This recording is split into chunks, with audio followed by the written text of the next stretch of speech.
Chapitre 1. Nous mourrons tous. Et elle plonge sa main dans la poussière. La vieille délira délivrance dit: Nous mourrons tous, les bêtes, les plantes, les chrétiens vivants, ô Jésus-Marie, Sainte Vierge. Et la poussière coule entre ses doigts. La même poussière que le vent rabat d'une haleine sèche sur le champ dévasté de petits milles, sur la haute barrière de cactus rongée de vert de gris, sur les arbres, c'est bayaonde rouillée.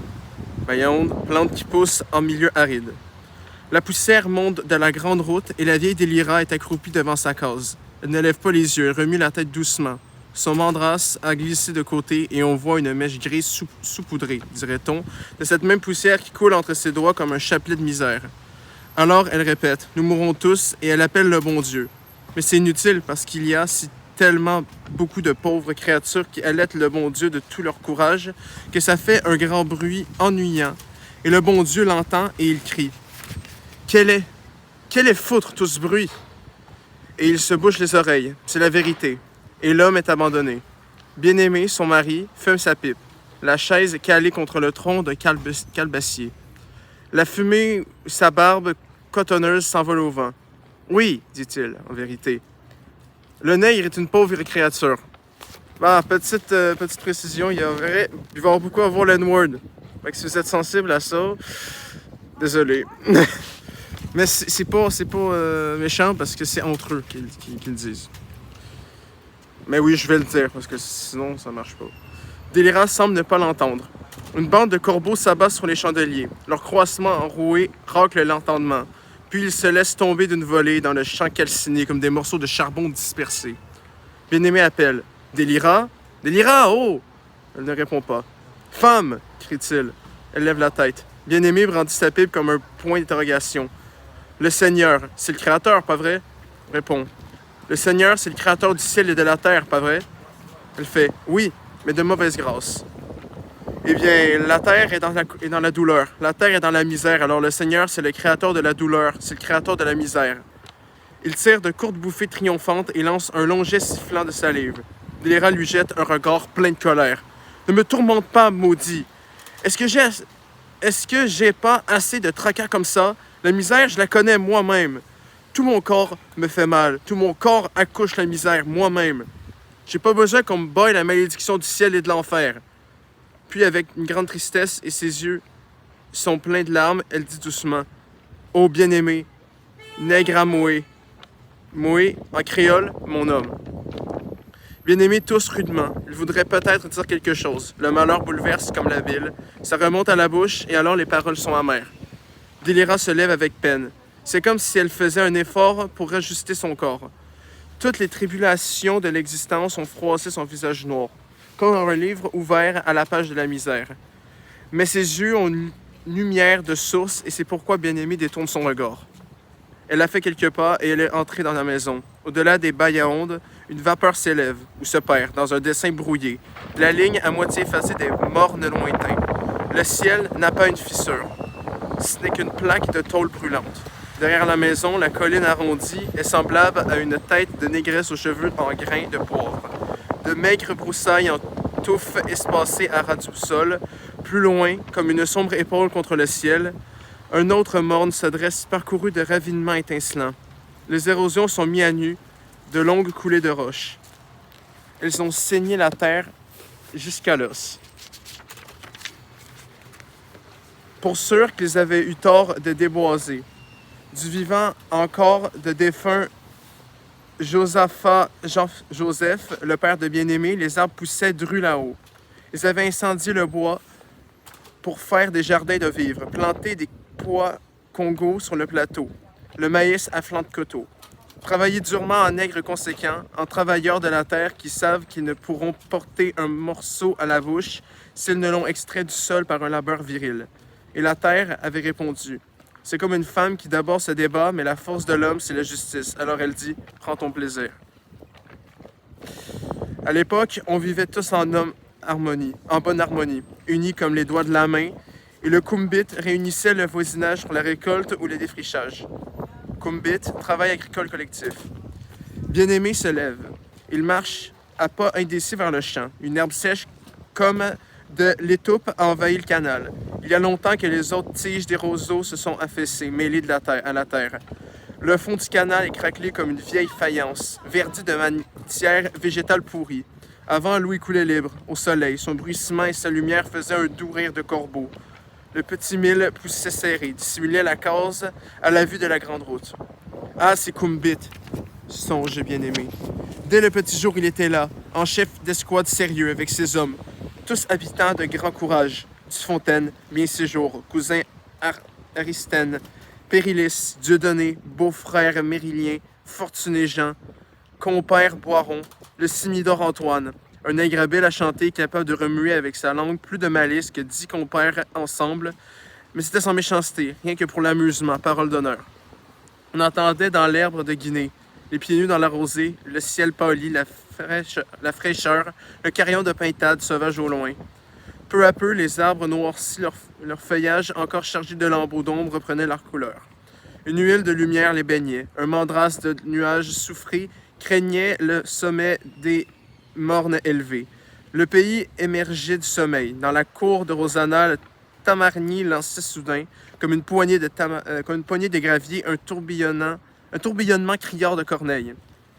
Casamajor Beaubrun, sa femme, Rosanna et leurs 2 garçons les saluaient. Ils disaient « Frère, merci. Oui, question de politesse, parce qu'un service, ça se prête de bon vouloir. Aujourd'hui, je travaille ton champ, toi demain le mien. L'entraide, c'est l'amitié des malheureux, n'est-ce pas? » Simidor, c'est un troubadour. Un moment après, arrivaient de leur côté Siméon et Dorsica avec une vingtaine de nègres gaillards. On laissait Rosanna s'affairer dans l'ombrage du tamarnier, autour de ses chaudières et de des grands récipients de fer blanc d'où montait déjà le bredouillement volubile de l'eau qui bout. Délira et d'autres voisines viendraient plus tard lui donner un coup de main. Les hommes s'en allaient la houe sur l'épaule. Le jardin à nettoyer était au tournant du sentier, protégé par un entourage de bambous entrecroisés. Des lianes aux fleurs mauves et blanches s'y accrochaient en buissons désordonnés. Dans les coques dorées des arrocis s'épanouissait une pulpe rouge comme un velours de muqueuse. Il s'écartait les lattes mobiles et de la barrière. À l'entrée du jardin, le crâne d'un bœuf blanchissait sur un poteau. Maintenant, il mesurait leur tâche du regard. Ce carreau d'herbes folles embrouillées de plantes rampantes. Carreau. Mesure agraire équivalent à 1,29 hectares. Mais c'est de la bonne terre. Il la rendait aussi nette que le dessus d'une table fraîchement rabotée. Beaubrun, cette année, voulait y essayer des aubergines. « Alignés !» criaient les chefs d'escouade. Le Simidor Antoine passa à travers de ses épaules la brandouillère du tambour. Bien-Aimé prenait sa place de commandant devant la rangée de ses hommes. Le Simidor préludait par un bref battement, puis le rythme crépitait sous ses doigts. D'un élan unanime, il levait les houes haut en l'air. Un éclair de lumière en frappait le fer. Il brandissait une seconde un arc de soleil. La voix de Simidor montait rauque et forte. « Ah, t'es... » D'un seul coup, les houes s'abattaient avec un choc sourd, attaquant le pelage malsain de la terre. « Femme, l'a dit, mouchez Pinga ou touchez-moi, Pinga est. » La femme dit, « Monsieur, prenez garde à ne pas me toucher, prenez garde. » Ouais, il y a un peu de créole là-dedans. Les hommes avançaient en ligne. Ils sentaient dans leurs bras le chant d'Antoine, les pulsations précipitées du tambour comme un sang plus ardent. Et le soleil soudain était là. Il moussait comme une écume de rosée sur le champ d'herbe. Honneur et respect, maître soleil. Soleil levant. Plus caressant et chaud qu'un duvet de poussin sur le dos rond du morne, tout bleui un instant encore dans la froidure de l'avant-jour. Ces hommes noirs te saluent d'un balancement de houx qui arrache du ciel de vives échardes de lumière. Et le feuillage déchiqueté des arbres à pin, rapiécé d'azur et le feu du flamboyant longtemps, couvé sous la cendre de la nuit, et qui, maintenant, éclate en un boucan de pétales à la lisière des bayarondes. Le chant obstiné des coqs alternait d'un jardin à l'autre. La ligne mouvante des habitants reprenait le nouveau refrain en une seule masse de voix. « Ate, mapmande qui moun, qui en...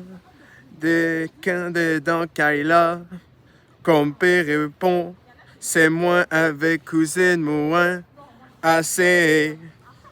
À terre, je demande, qui est dans la cause? Le compère répond, c'est moi avec ma cousine, assez.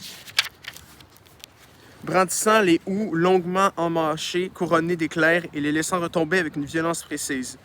Moins en dedans déjà, en Léo, n'a pas taureau, passe taureau, un là-haut. Je suis déjà là-dedans, en l'air haut. Il n'y a pas plus de taureau que le taureau, en l'air haut. Une circulation rythmique s'établissait entre le cœur battant du tambour et les mouvements des hommes. Le rythme était comme un flux puissant qui les pénétrait jusqu'au profond de leurs artères et nourrissait leurs muscles d'une vigueur renouvelée. Le champ emplissait le matin inondé de soleil. Le vent l'emportait au-delà des collines vers le plateau de Bellevue, et Commère Francia, elle est devant sa case, sous la tonnelle de vignes sauvages, au milieu de battements d'ailes et du piaillement de la volaille à qui elle lance des grains de maïs. Je dis que ma commère Francia se tournait vers la rumeur de la plaine. Oui, qu'elle ferait. C'est la bonne raison. Elle se lèverait la tête pour voir le ciel sans une écaillure de nuages, monté comme un bol de porcelaine renversé, qui ne contenait pas une goutte de pluie. Le champ prenait le chemin des roseaux. Le long du canal, il remontait jusqu'à la source, tapis au creux des selles du Morne dans la lourde senteur des fougères et des malangas macérées dans l'ombrage et le suintement secret de l'eau. Malangas, tubercule comestible. Peut-être qu'une jeune négresse du voisinage, Irésil, Thérèse, Georgina, finit de remplir ses calebasses. Quand elle sort du courant, des bracelets de fraîcheur se défont autour de ses jambes. Elle dépose les calebasses dans un panier d'osier qu'elle équilibre sur sa tête. Elle marche sur le sentier humide. Au loin, le tambour délivre une ruche de sons bourdonnants. « J'irai plus tard, » se dit-elle. « Un tel sera là. » C'est son amoureux. Une chaleur l'envahit. Une langueur heureuse. Elle se presse à jambes enjambées. Les bras balancés, ses hanches roulent avec une merveilleuse douceur. Elle sourit. Au-dessus des bailliaondes flottent des haillons de fumée. Dans les clairières, les charbonnières débalaient les tertres sous lesquels le bois vert est brûlé à feu patient. Un arbre s'est fait pour vivre en paix dans la couleur du jour et l'amitié du soleil, du vent et de la pluie. Ses racines s'enfoncent dans la fermentation grasse de la terre, aspirant des sucs élémentaires, les jus fortifiants. Il semble toujours perdu dans un grand rêve tranquille. L'obscure montée de la sève le fait gémir, dans les chaudes après-midi. C'est un rêve vivant qui connaît la course des nuages et presse les orages, parce qu'il est plein de nids d'oiseaux. Estinval essuie du revers de la main ses yeux rougis. De l'arbre mutilé, il ne reste plus que le squelette calciné des branchages épars dans la cendre. Une charge de charbon que sa femme ira vendre au bourg de la Croix des Bouquets. Dommage qu'il ne puisse répondre à l'invitation du champ. La fumée lui a desséché la gorge. Sa bouche est amère comme s'il avait ruminé une pâte de papier. Pour certains, que ça lui ferait du bien une boisson à la cannelle. Non, à l'anis, plus et plus rafraîchissant. Une longue goulée d'alcool jusqu'à fin fond de l'estomac. « Rosanna, chère, » il dirait. Elle connaît sa faiblesse et en riant, lui offrant la mesure de 3 doigts en éventail. Il crache épais et se remet à fourgonner le tas de terre mêlé de cendres. Vers 11 heures, le message du Kumbit s'affaiblissait. C'était plus le bloc massif de voix soutenant l'effort des hommes. Le chant hésitait, s'élevait sans force, les ailes rognées. Il reprenait partout, troué de silence avec une rigueur décroissante. Le tambour bégayait encore un peu, mais il n'avait plus rien à son appel jovial. Quant à l'aube, le simidor le martelait avec une savante autorité. C'était pas seulement le besoin de repos. La houe devenait de plus en plus lourde à manier. Le joug de la fatigue sur la nuque raide, l'échauffement du soleil, c'est que le travail finissait. Pourtant, on s'était à peine arrêté, le temps d'avaler une gorgée de tafia, de se détendre les reins. Dans le corps, c'est ce qu'il y a de plus récalcitrant, les reins. Mais ses habitants, les mornes et des plaines, les bourgeois de la ville, ont beau les appeler par dérision nègres pieds à terre, nègres va-nu-pieds, nègres orteils, trop pauvres qu'ils étaient pour s'acheter des souliers, tant pis, et la merde pour eux, parce que question de courage au travail, nous sommes sans reproche. Et soyez comptés nos grands pieds de travailleurs sur la terre. On vous les foutra un jour dans le cul, salaud. Putain, je m'attendais pas à ce qu'il y ait quelques mots comme ça. Tant mieux, ça rajoute du dynamisme. Ils avaient accompli une rude besogne. Gratter, racler, nettoyer, la face irrustre du champ, la mauvaise broussaille jonchait le sol. Beaubrun et ses garçons la rassemblaient pour y mettre le feu. Ce qui avait été herbe inutile, piquant, allié, enchevêtré de lianes courantes, retomberait en cendres fertilisantes, dans la terre remuée. Il y avait son plein contentement, Beaubrun. Merci, voisin, qu'il répétait. Beaubrun. À votre service, voisin. Nous répondions nous autres. Mais à la hâte, on n'avait plus de temps pour les politesses. Le manger attendait. Et quel manger, quelle mangeaille! Rosanna n'est pas une négresse chic. C'était justice de le reconnaître. Tous ceux qui, par dépit, avaient dit des méchancetés sur son compte, parce que c'était une femme tout de bon qu'il ne fallait pas essayer de dérespecter, une bougresse avec qui on ne pouvait pas bêtiser, faisait leur mea culpa. C'est que dès le détour du chemin, une odeur venait à leur rencontre, les saluait positivement, les enveloppait, les pénétrait, leur ouvrait dans l'estomac le creux agréable du grand goût, du créole grand goût qui signifie faim. Le Simidor Antoine, qui, pas plus tard que l'avant-veille, avait reçu de Rosanna, lorsqu'il lui avait lancé une plaisanterie canaille, des détails d'une précision étonnante sur les débordements de sa propre mère, humant à larges narines la fumée des viandes, soupira avec une conviction solennelle. « Beaubrun, mon cher, votre madame est une bénédiction. » Dans les chaudrons, les casseroles, les écuelles, s'empilait le griot de cochon pimenté à l'emporte-bouche, le maïs moulu à la morue, et si tu voulais du riz, il y en avait aussi. Du riz soleil avec des pois rouges étoffés de petits salés, et des bananes, des patates, des ignames en gaspillage. Bien-aimé fait quelques pas, et il est au bord de la grande route. Il s'appuie contre les lattes entrecroisées de la barrière. De l'autre côté, c'est le même découragement. La poussière s'élève, tournoie en tourbillon épais et s'abat sur les chandeliers, l'herbe mauvaise, et espacée rongée à ras du sol comme une pelade. Autrefois, en cette saison, dès le matin, le ciel se mettait à la grisaille, les nuages s'assemblaient gonflés de pluie. Pas une grosse pluie, non, tout juste, quand les nuages crevaient comme des sacs trop pleins, une petite farinade, mais persistante avec quelques éclaircies de soleil. Elle ne suffisait pas à gorger la terre, mais elle la rafraîchissait, la préparait pour les grandes ondées. Elle lustrait les jeunes pousses de maïs et le petit mil. Le vert de la lumière aidant. Les branches de camp-pêche décrochaient à tout instant une volée d'orlotans. À l'Angélus, les pintades sauvages venaient boire frileusement le long des flaques à la lisière du chemin, et si on les effarouchait, s'envolaient lourdement, tout engourdis et englués de pluie. Camp-pêche, ou campéchier, arbre tropical. Puis le temps commençait à changer. Vers midi, une chaleur grasse enveloppait les champs et les arbres accablés. Une fine vapeur dansait et vibrait comme un essaim dans le silence que seul troublait le stridulement acide des criquets. Le ciel se décomposait en boursouflures livides qui fonçaient vers le plus tard et se mouvaient pesamment au-dessus des mornes, parcourus d'éclairs et de grondements sourdement répercutés. Le soleil ne paraissait dans les rares décousures des nuages que comme un rayonnement lointain, d'une pâleur plombée et qui blessait le regard.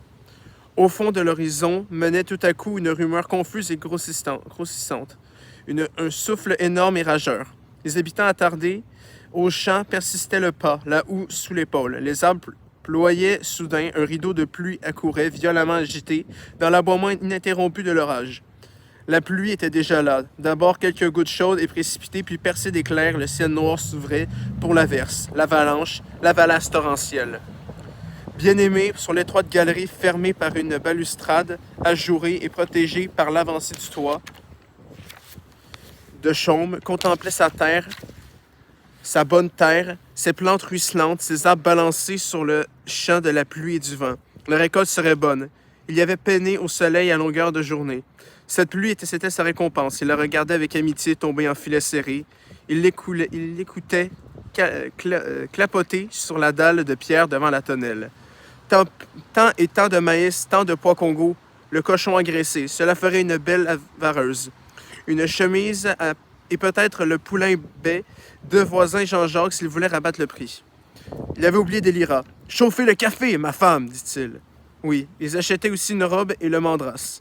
Il bourra sa courte pipe d'argile.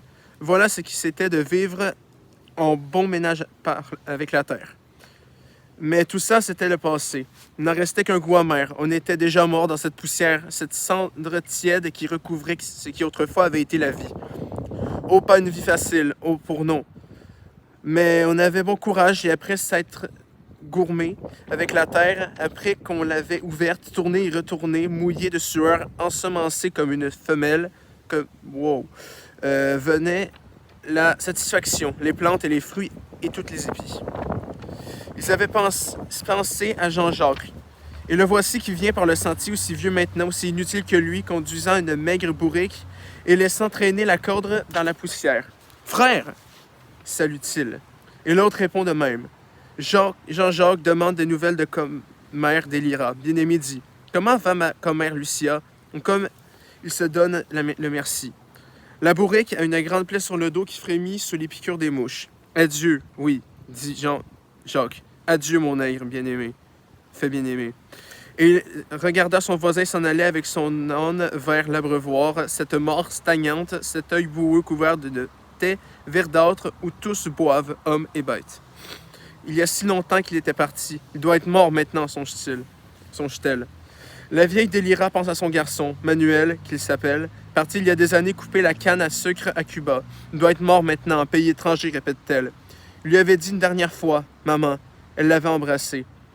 Elle avait tenu dans ses bras ce grand gaillard qui avait été à elle dans le profond de sa chair et de son sang, qui était sorti d'elle de sa chair et de son sang, et qui était devenu cet homme à qui elle murmurait à travers ses larmes. « Allez, mon petit, la Vierge Altagrace vous protège. » Et il avait tourné au coude de la route, et il avait disparu. « Ô fils de mon ventre, douleur de mon ventre, joie de ma vie, chagrin de ma vie, mon garçon, mon seul garçon. » Elle s'arrête de moudre le café, accroupie sur le sol. Elle n'a plus une larme, mais il lui semble que son cœur s'est racorni dans sa poitrine et qu'elle s'est vidée de toute vie, sauf de ce tourment inguérissable qui lui noue la gorge. Il devait rentrer après la zafra, ainsi que ces Espagnols appelaient la récolte. Zafra, coupe de la canne à sucre. Mais il n'était pas revenu. Elle l'avait attendu, mais il n'était pas arrivé. Parfois, il lui arrivait de dire à Bien-Aimé. Je me demande de quel côté Emmanuel.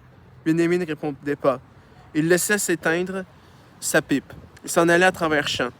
Elle lui disait encore plus tard, Bien-Aimé, papa, de quel côté est notre garçon? Il lui répond rudement, paix à ta bouche. Sûrement une manière plus polie de dire ferme-la. Mais elle avait pitié de ses mains qui tremblaient. Elle vida le tiroir du moulin, versa d'autres grains, reprit la manivelle. Ce n'était pas une grosse besogne, mais elle se sentait épuisée, à la limite de rester là, sans mouvement, son vieux corps usé, abandonné à la mort, qui la confondrait enfin avec cette poussière dans une nuit éternelle et sans mémoire. Elle se mit à chantonner. C'était comme un gémissement, une plainte de l'âme, un reproche infini à tous les saints et à ces divinités sourdes et aveugles d'Afrique, qui ne l'avaient pas entendu, qui s'étaient détournées de sa douleur et de ses tribulations.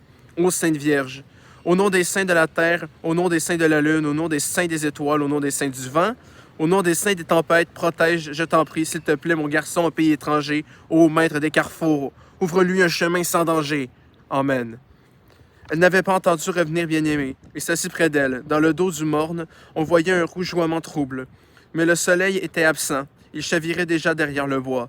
Bientôt la nuit serait là, enveloppant de silence cette terre amère, noyant dans l'ombre apaisée du sommeil ces hommes livrés au malheur. Et puis l'aube se lèverait, avec le chant enroué des coqs. Le jour recommencerait, semblable à l'autre, et sans espoir.